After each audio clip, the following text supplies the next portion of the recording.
ये रुद्र से मिलिए। राधे राधे दोस्तों, जय श्री कृष्णा। मैं पहाड़ी दीपा कालाकोटी स्वागत करती हूँ अपने ब्लॉग में। तो दोस्तों आज कृष्ण जन्माष्टमी है, तो आज नए दिन की शुरुआत नए फ़ोन से करते हैं। मेरा नया फ़ोन आया है, नथिंग का फ़ोन आया है। फ़ोन एक हफ्ते पहले आ गया था, लेकिन इसकी शुरुआत आज से ही हो रही है। आज सत्यनारायण की भगवान की कथा होगी यहाँ पे, और कृष्ण जन्माष्टमी भी है। तो सभी लोगों को बहुत बहुत शुभकामनाएँ। तो ये ममता फैमिली ब्लॉगर हैं, आज उनके घर में कथा है। तो आज यहाँ पर नाच गाना भजन कीर्तन सबका आनंद लीजिए। कथा उधर हो रही है, ये लोग सब इधर बैठे हैं, यहाँ पर बातें कर रहे हैं।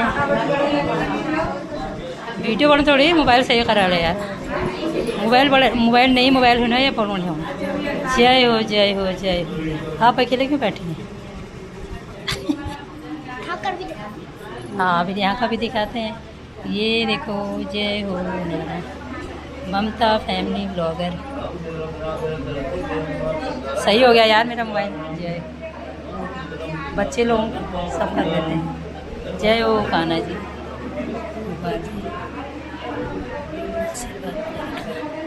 नारायण जय। आज मेरे मोबाइल की शुरुआत हो रही है। आज शुरुआत में आज कृष्ण जन्माष्टमी भी है। और आज यहीं से शुरुआत करते हैं ब्लॉगिंग की। जय हो। ये है कनिष्का।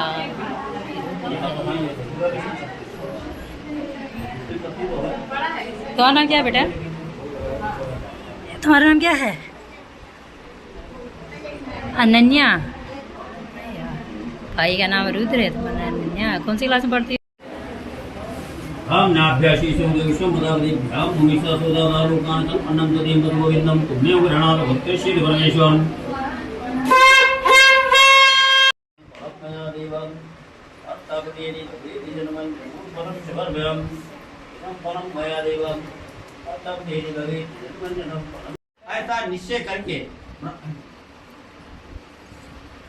ऐसा निश्चय करके ब्राह्मण को रात में नींद नहीं आई, और दूसरे दिन संकल्प लेकर के श्री सत्यनारायण का व्रत करने नींद नहीं आई, और सत्यनारायण का व्रत करेगा वो मनुष्य भी सब पापों से छूट जाएगा। इसलिए नारद मुनि ने नारायण भगवान से कहा, ये व्रत तो मैंने तुमसे कहा, और क्या कहूँ? किसी बोले मुनि संसार में ब्राह्मण से सुन करके और किसने व्रत किया है? ये हमारी सुनने की हमारे देह में बड़ी सत्ता है। मुझे बोले कि इसने व्रत किया है। बहुत एक समय एक ब्राह्मण धन विचार के अनुसार बांधों के साथ व्रत करने के लिए तैयार हुआ। उसी समय एक लकड़ी में चांद डकरा आया, और लकड़ियां बाहर रख करके प्यास मिटाने ब्राह्मण के घर गया। प्यास से दुखी लकड़हारे ने ब्राह्मण को व्रत पूजन करते देखा, तो ब्राह्मण को सादर प्रणाम करके बोला कि क्या कर रहे थे, करने से क्या लाभ मिलता है? विस्तार पूछ। ब्राह्मण बोला, इस सब मनोकामनाओं को पूरा करने वाला श्री सत्यनारायण का व्रत है, और इन्हीं की कृपा से मेरे यहाँ धन धन्यादि की वृद्धि मिले। उसके व्रत के विषय में जान करके लकड़हारा बहुत प्रसन्न हुआ, प्रसाद लेकर के जल पी करके चला गया। और सत्यनारायण देव के लिए मैंने विचार किया, आज लकड़ी बेचने पर जो भी धन प्राप्त होगा उसे श्री सत्यनारायण देव का उत्तम व्रत होगा। और मैंने विचार करके लकड़ियां पर रख करके ऐसे सुंदर नगर में गया जहाँ धनवान लोग रहते थे। उसे लकड़ियों का दाम दुगुना मिला, तो प्रसन्न होकर के पके केले के फल, शक्कर, घी, दूध, गेहूं का चूर्ण इत्यादि सब इकट्ठा करके अपने घर ले आया। अपने भाई बंधु के साथ मिलकर के विधि विधान श्री सत्यनारायण का व्रत किया, पूजन किया। उस व्रत के भाव से लकड़हारा धन उत्तराधिकों से जीवित हुआ, और संसार में सुख होकर के बनने पर वैकुंठ लोक को प्राप्त किया। श्रीस्कंद पुराणे रेवाखंड में सत्यनारायण व्रत कथायाम द्वितीय अध्याय। बोलो श्री सत्यनारायण भगवान की जय।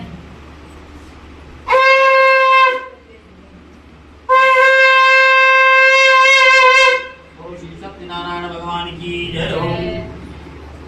श्री सूर्य बोले से आगे की कथा खत्म। पहले समय में उल्का नाम का एक बुद्धिमान राजा था, शक्ति वक्ता था, जितेंद्र था, प्रदीप देवताओं में जाता, ब्राह्मणों को धन देकर के संतुष्ट करता। उसकी स्त्री कमल के समान मुख वाली सती साध्वी थी, और वो दोनों ने उस वैद्य की थी जिसके पास व्यापार के लिए बहुत साधन था। तो जी बोले, मुझे मैं कहता हूँ उल्का नाम का एक बुद्धिमान राजा था, और सत्य वक्ता जितेंद्र था। प्रतिदिन देवस्थान पर जाकर के ब्राह्मण को धन देकर के संतुष्ट करता था। उसकी स्त्री कमल के समान मुख वाली सती साध्वी थी और भद्र शीला नदी किनारे दोनों ऋषि सत्यनारायण का पूजन किया। उसी समय में एक साधु पैसे आया जिसके पास व्यापार के लिए बहुत सा धन था। नाव को किनारे ठहरा करके राजा के पास गया और राजा को प्रश्न देख करके आदर के साथ कहने लगा, हे राजन, आप भक्त युक्त चित्त से क्या कर रहे हैं? मेरे सुनने की इच्छा है, मुझे भी बताइए। राजा बोला, साधु भाई, हम अपने बंधु बांधवों के साथ पुत्रादि प्राप्त के लिए महाशक्तिवान श्री सत्यनारायण भगवान का पूजन किया जा रहा। राजा का सुन करके साधु आदर्श बोला, राजन, मुझे भी सब विस्तार को कहो, मैं भी तुम्हारे कथनानुसार को करूंगा। मेरे भी कोई संतान नहीं है, इससे निश्चय होगी। और व्यापार से निवृत्त होकर के साधु आनंद के साथ कर गया। साधु ने अपनी पत्नी से संतान देने वाले व्रत का समाचार सुनाया और कहा, जब मेरी संतान होगी तो हम इसी सत्यनारायण भगवान का पूजन करूंगा। साधु ने ऐसा अपनी स्त्री लीलावती से कहा। एक दिन उसकी स्त्री लीलावती पति के साथ आनंदित होकर के सांसारिक दल से प्रवृत्त हुई और सत्यनारायण भगवान की कृपा से गर्भवती हुई। 10वें महीने उसके सुंदर कन्या का जन्म हुआ। वो कन्या दिन इस प्रकार बढ़ती जैसे शुक्र पक्ष का चंद्रमा होता है। कन्या कलावती का नाम संस्कार किया गया। तत्परता लीलावती नीचे अपने स्वामी से कहा, आप पहले संकल्प किया हुआ श्री सत्यनारायण भगवान का पूजन क्यों नहीं करते? साधु बोला, इसके विवाह किसी ने अपनी पत्नी को आश्वासन देकर के नगर को गया। कलावती पिता के घर करके बड़ी होने लगी तो साधु ने अपनी कन्या को सखियों के साथ नगर में देखा तो धर्म मर्यादा जानने वाले धर्म के बुद्ध बुला करके ले जा, कहा कन्या के विवाह के लिए अच्छी होगी। साधु की आज्ञा पा करके दूध कंचन नगर गए। वहां पे बड़ा सुंदर गुणवान वैश्यपुत्र को देख करके ले आए और साधु ने गुणे वैश्यपुत्र को देख करके जाति वर्गों से संतुष्ट हुआ और विधि विधान के अनुकूल अपनी कन्या का विवाह उसी के साथ। लेकिन दुर्भाग्यवश उस समय साधु नाम की सत्यनारायण भगवान के व्रत को करना भूल गया। इससे सत्यनारायण भगवान रुष्ट हो गए। अपने कर्म में प्रवृत्त कुछ समय पीछे अपने दामाद सहित व्यापार के लिए चला गया और सिंध के सभी रतनपुर नगर जा करके व्यापार करने लगा। तो दोनों के राजा संकेत के नगर में पहुंचे पर सत्यनारायण भगवान ने उन्हें कठिन प्राप्त दे दिया कि वैश्य अत्यंत दुख धारणों को प्राप्त करे। एक दिन राजा के धन को लेकर के चोर वहां आए जहाँ दोनों में ठहरे हुए थे। पीछे से राजा के दूतों को दौड़ते आते देख करके चोर भयभीत होकर के सामानों पर चोर करके छिप गए और राजा के दूत साधु वैश्य के पास पहुंचे तो राजा के धन को रखा देख करके उन दोनों वैश्यों को बंदी बना लिया और प्रसन्नता से दौड़ते राजा के पूजा करके बोले कि ये दूत चोर लाए, आप इनके लिए आज्ञा दें। राजा की आज्ञा से दृढ़ता बांध करके उन्हें महाकारागार में डाल दिया गया और सत्यनारायण भगवान की माया से वशीभूत करके किसी ने उनका कहना नहीं सुना। दोनों का धन भी छीन लिया। उसी श्राप के द्वारा उसकी स्त्री भी घर पर बहुत दुखी हो गई। घर पर जो सरल था तक चोरों ने सुना। शारीरिक मानसिक पीड़ाओं से और भूख प्यास की चिंता में घर घर भटकने लगे। एक दिन भूख प्यास से पीड़ित हुई तो ब्राह्मण के घर गई। उसने देखा श्री सत्यनारायण भगवान का पूजन हो रहा था। बैठ करके कथा सुनी, प्रसाद लेकर के रात्रि में घर लौटी। घर जाने पर उसकी माता ने प्रेम पूर्वक पूछा, पुत्री तो आप बता रहे तेरे मन में क्या विचार है? कलावती ने कहा, माता मैंने एक ब्राह्मण के घर मनोकामना पूर्ण करने वाला व्रत होते देखा है और कन्या के ऐसे वचन सुन करके बच की सत्यनारायण भगवान की व्रत को करने के लिए तैयार हो गई और सत्यनारायण भगवान से वर मांगा कि मेरे पति और दामाद शीघ्र घर आ जाए, प्रार्थना की दोनों का अपराध क्षमा करें। सत्यनारायण भगवान व्रत से संतुष्ट हो गए और राजा चंद्रकेत को शुभ ने दिखाई दिया। आए राजन, दोनों बंदी वैश्यों को प्रार्थना छोड़ दो, नहीं तो धन दे देना, नहीं तो तुम्हारा राज नष्ट कर दूंगा। राजा को ऐसा कह करके भगवान सत्यनारायण वहीं पर ध्यान हो गए। प्रातः काल राजा चंद्रकेत ने दुष्योधनों के साथ वहीं बैठ करके सबको अपना पुत्र सुनाया। दोनों वैश्य पुत्रों को छोड़ने के लिए शीघ्र आदेश कर दिया। दोनों वैश्य पुत्रों के बंधन खोल दिए गए। राजा के सुख मिला करके दोनों वैश्यों ने राजा को सादर प्रणाम किया और पहली बातों का स्मरण करते साधु डर के बारे में चले गए। तो राजा ने दोनों वैश्य पुत्रों को देख करके आदर के कहा कि प्रारब्ध वक्त लेते तो प्राप्त हुआ है, परंतु डरने की कोई बात नहीं। उनकी बेड़ियां निकलवा करके हजामत बनाई और नए नए वस्त्राभूषण दे करके उनसे कहा अपने घर जाओ। उन्होंने राजा को सादर प्रणाम किया और कहा कि उनके पास अपने घर चले जाएंगे। इस प्रकार दोनों वैश्य अपने घर के लिए चल दिए। स्कंद पुराणे रेवाखंड के सत्यनारायण व्रत कथाया तृतीय अध्याय। बोलो श्री सत्यनारायण भगवान की जय।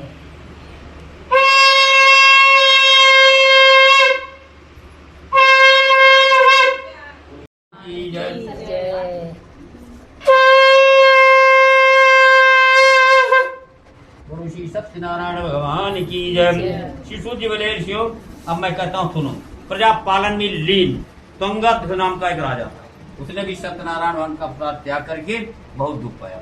एक बार वन में जाकर के अनेक प्रकार के पशुओं का वध किया और वट के नीचे आया। वहाँ गोप वाले श्री सत्यनारायण भगवान का पूजन कर रहे थे। राजा अभिमान कपड़ा को वहाँ गया, सत्यनारायण को नमन किया। फिर भी गोप वाले प्रसाद लेकर के राजा के पास पहुंचे। और उदास राजा की सुई पर रख करके पूजा स्थान पर लौट गए और सावधान किया। रामचंद्र जी की सेवा करके वैकुंठ को प्राप्त किया। कुलकांत नाम का राजा दशरथ हुआ, उसी रामचंद्र जी की सेवा करके वैकुंठ को प्राप्त किया। धर्मात्मा सत्य प्रतीक साधु मोरध्वज राजा बना। इसे अपने पुत्र को आरे से चीर कर कृष्ण भगवान को दे करके मोक्ष को प्राप्त किया। महाराज तुंगध्वज शैभु मनु ने भगवान के सब भक्त कर्म कर मोक्ष को प्राप्त किया। श्रीस्कंद पुराणे रेवाखंडे सत्यनारायण भक्त कथायां पंचमोध्याय बोलो श्री सत्यनारायण भगवान की जय।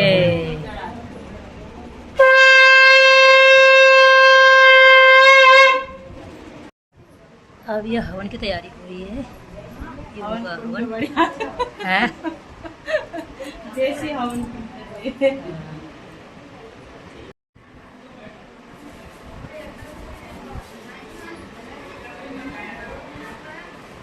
आटा के लोग बनाओ तो उनको होने पूरी करना बनाओ ना हुआ जगह नीचे ला ला तीन तो ज्यादा नहीं ला तीन रख लो बस हो गया तीन रखो समझ गए। अभी थोड़ा काम कर रहा है भाई। ओम चंद्रवंशी जाता है सूर्य जाता है सूर्य वही प्राण शिव का जाता हम ये भी नाम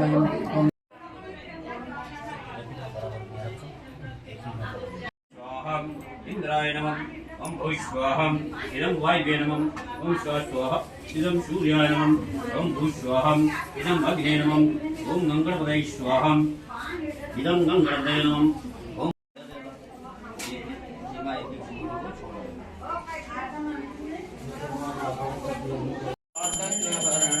ओम जय लक्ष्मी रमणा रत्न जड़ित सिंहासन अद्भुत कविराजे स्वामी अद्भुत कविराजे नारद करत निराजन नारद करत निराजन घंटा ध्वनि बाजे। ओम जय लक्ष्मी रमणा माता शीतले मोते लोग शीतले जगन्माता शीतले जगन्पिता शीतले धात्री शीतलाय नमो नमः। बैठ जाओ बैठ जाओ खाली रख लो ओम करोति कल्याणम।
बोलो कृष्ण कन्हैया लाल की जय हो।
मेरे बांके बिहारी लाल तू इतना ना करियो श्रृंगार नजर तोहे लग जाएगी। ओ मेरे बांके बिहारी लाल तू इतना ना करियो श्रृंगार नजर तोहे लग जाएगी। बोलो बांके बिहारी लाल की जय। तो आज है कृष्ण जन्माष्टमी। भैया सभी को कृष्ण जन्माष्टमी की बहुत बहुत शुभकामनाएं। तो वर्जन हो गए हैं कान्हा जी के, कथा भी हो गई है।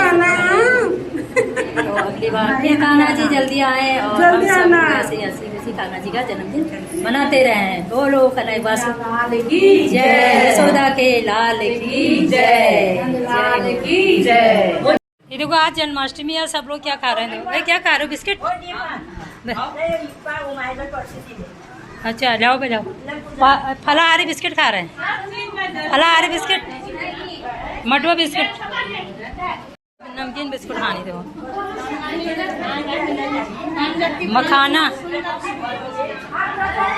मूंगफली मखाना ड्राई फ्रूट खा रहे हैं। जिसका व्रत नहीं तो ये खाओ। आज ममता जी के यहाँ कथा हो गई। आज हेलो गाइस, इनको सब्सक्राइब करो, लाइक करो, इनको शेयर करो। इनका चैनल मोनेटाइज हो गया, इनको आगे बढ़ाओ यार। इनके व्यूज नहीं आ रहे, थोड़ा बहुत परेशानी। तो सपोर्ट करोगे तभी मतलब सब लोग देखेंगे और सब लोग लाइक कमेंट शेयर भी करेंगे, है ना।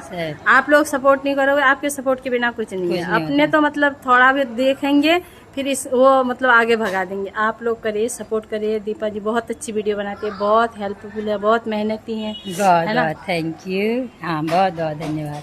आज इन्होंने जन्माष्टमी के दिन सत्यनारायण भगवान की कथा की, तो बहुत अच्छा लगा। चलिए बहुत अच्छा भाई, ममता जी की बात याद रखेगा और मुझे आगे बढ़ाने की यार। बहुत मेहनत करते हैं, हाँ बहुत मेहनत भी जाते हैं तो मेहनत का फल मिलना चाहिए, मिलना चाहिए भाई। तो चलिए, चलो राधे राधे राधे।